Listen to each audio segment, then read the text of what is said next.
It's a sleety, snowy, rainy morning. Is it frozen? No, it's not frozen. Have to check and see what it looks like at Prospect. Welcome to another week. The year is winding down, and so is the book Forever Strong by Gabrielle, Lyon. It's interesting that somebody writes a book about being forever strong, but they're so limited in their toolkit. There's just a couple things that she focuses on that'll help you be forever strong. But as I've learned as an athlete, as a human, and as a coach, you got to have a really big toolkit, because there are times when your main tools stop working and you've got to pivot. So this is something that I see in a lot of books that claim to have an answer or the answer. They're oversimplified.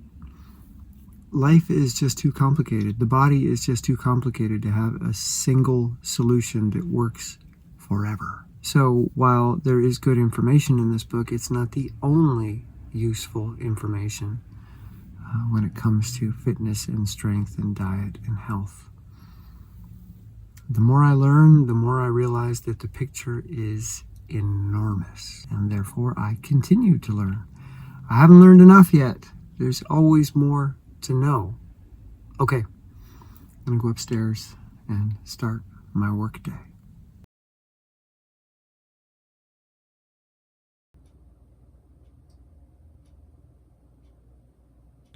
That cannot be comfortable. I'm just finishing a listening session to Forever Strong by Gabrielle, Lyon. And she's talking about courage, that our problem is that we just don't have enough courage, and we haven't learned to embrace our fears. And once we do that, once we get more courage, well, then this exercise and health journey becomes a lot easier. But she doesn't tell us how to do that. How do we get more courage? Nor does she describe what courage is and the different types of brains and attachment styles and levels of sensitivity and the different experiences people are going to have in relation to courage, that some people are simply not afraid and other people are terrified of everything. Did I say terrified? Anyway, this book has a lot of nonsensical information. It's like she just went through Instagram posts and pulled out catchy phrases and built a book out of them. Now, she knows a lot about protein. There's a lot of really good information related to protein in here. And that's what the book should be about. It shouldn't be about different exercises, and it shouldn't be about courage, because she doesn't know anything about it. So, yeah, not going to recommend this book. All right, off to start my day. What? What's going on? What's going on?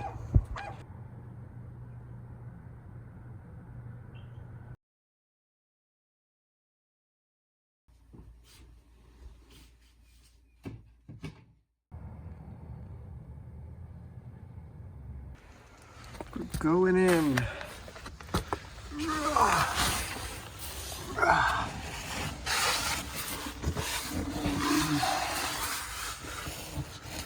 Here's the central room.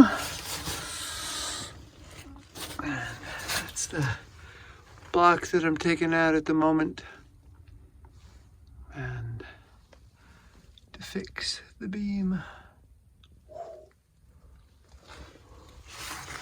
It's pretty big in here. It's like 10 feet by 8 feet. It's a Foxy on the washer. This Chirpus spot, you know. She used to sit there and get vibrated by the machine. She liked it.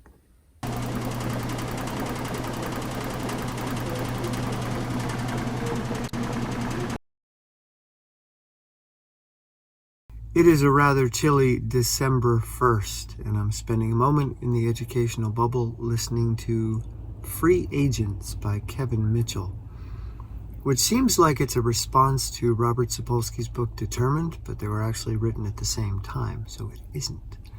I recently saw a debate between the two of them arguing whether or not we have free will, and that's how I came across Kevin Mitchell's work and got the book. I really like this book so far. He's good. This is interesting. He seems to have come to the same conclusions that I have, which is odd because I haven't come across my ideas yet, and I know that they're out there.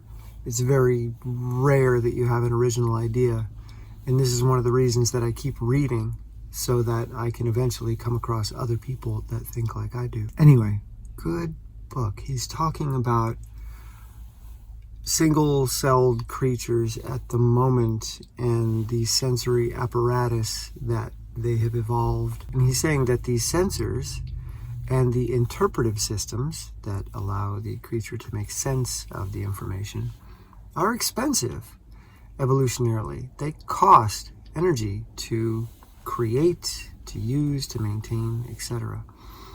And that it's not in a creature's best interest to sense things that are irrelevant to their life.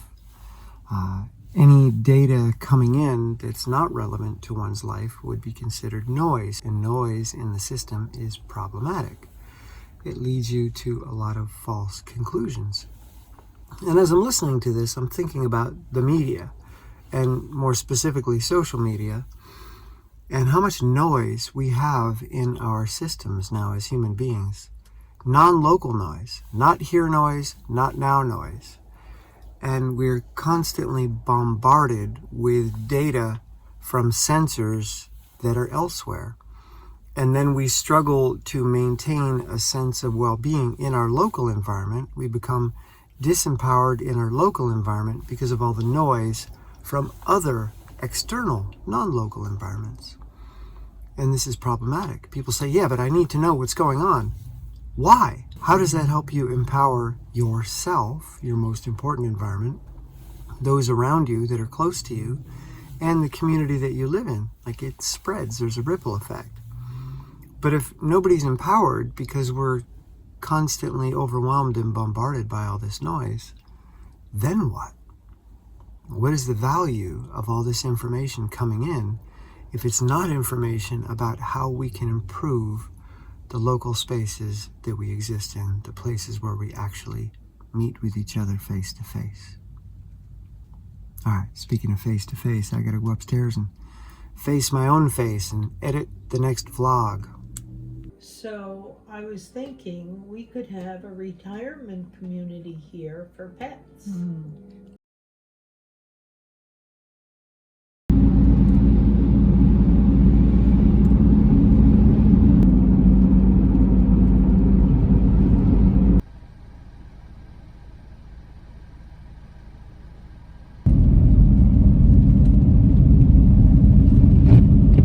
Just getting to the Craftsbury Outdoor Center in Craftsbury, Vermont.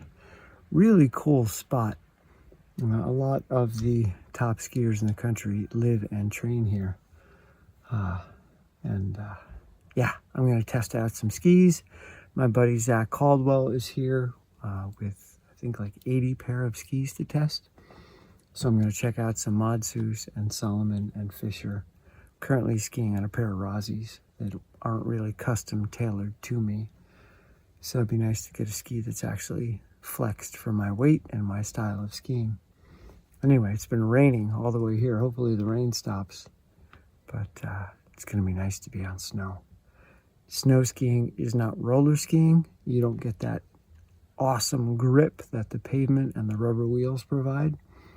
So this being my first day on snow, it's going to be awkward. I have to find my ski legs, and it's not an easy transition. So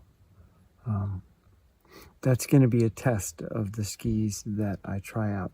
Which ones feel the most comfortable the fastest, given that I don't have ski legs yet. Anyway, here we go.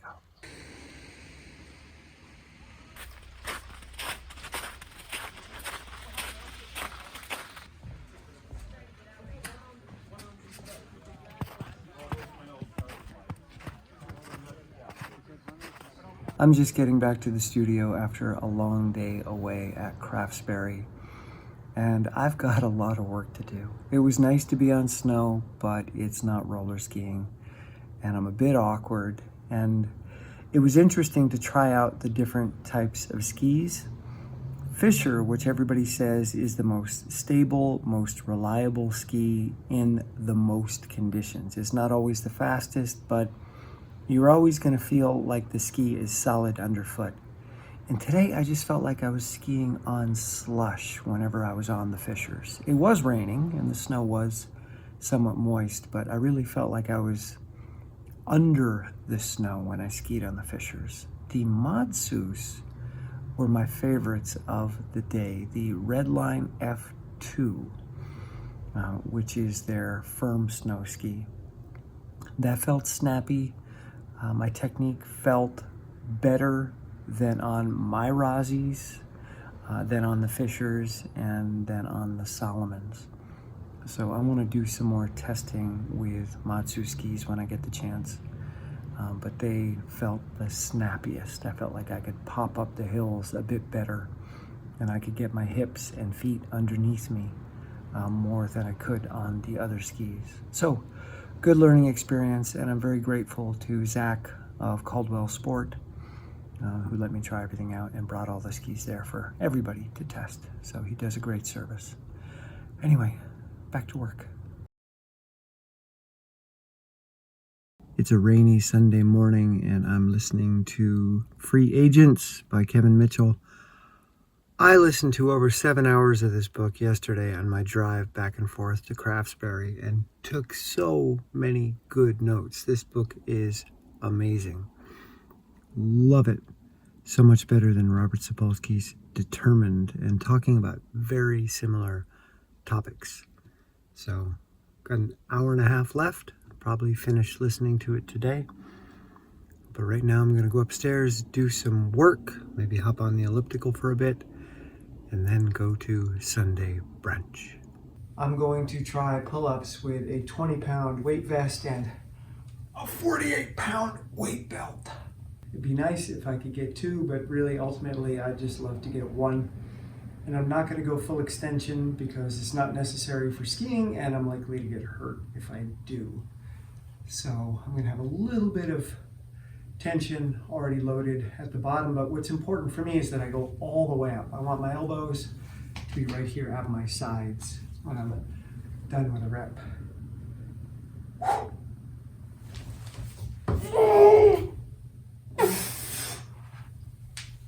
Slow down.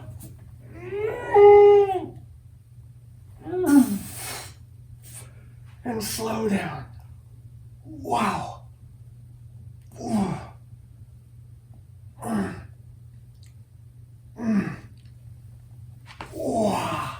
Immediately, he was set with no weight.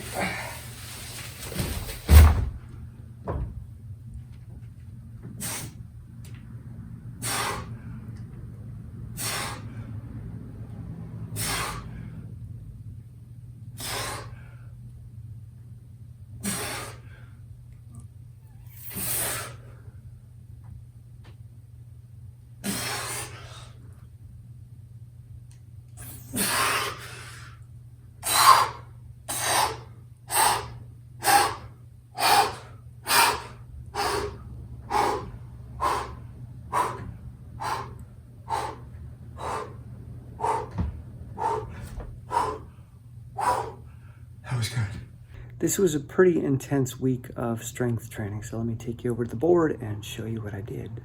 Monday, I did some good knees to bar, lots of 10-minute pulling sets with my Kruger pulling style, and integrating some push-ups, sets of 22, which felt pretty good. And Tuesday, neutral pull-ups, a bit more intense on the pulling, still going with 10-minute sets, but B2 is pretty uncomfortable. Then we've got Wednesday, I'm doing weighted neutral pull-ups again with 48 pounds hanging from my waist. 20-minute pulling sets at B1, which is not easy. And then my cable tricep extensions with a single arm. And that's pretty good. It's uncomfortable. Thursday, knees to bar with straight legs, so it's kind of more intense. And when I say straight legs, I mean straight out in front of me, kind of like an L-sit position. Then Friday, I did a bunch of dips. That's pretty comfortable. One set of 20-minute pulling on B2, which that's not fun. Took Saturday off, and then today I did 3 sets of 20 minutes B2 on the pulling, and that is not fun at all. And then on the neutral pull-ups, I started with a couple easy sets, then threw on 48 pounds, and immediately did a set of 7 after, and then 5 with 48, immediate set of 7, and then the 2 at 68, which I filmed with an immediate set of 10, and then a minute rest, and then another set of 10. That was a tough day, and I'm feeling pretty spent. This ended up being a 21-hour week, so 3 hours a day, and some good strength training, and I am tired. So tomorrow, I'm gonna gently ease into my week, and this is good. I need to do harder stuff to get ready for Finland. December and January, I need to keep the volume high in December, but up the intensity, and then in January, I will drop the volume and up the intensity a little more. So I'm getting myself used to high volume and higher intensity. And this is not a fun month. The light, the lack of snow, the rain, my least favorite time of year, but it's all good. Just focus on the step that I'm in. I'm telling you a story about my week and about my month now, but when I'm in the midst of my process, I don't do that. So here we go. I'm gonna go home, go to bed, and smile at the moment. See you in the next one.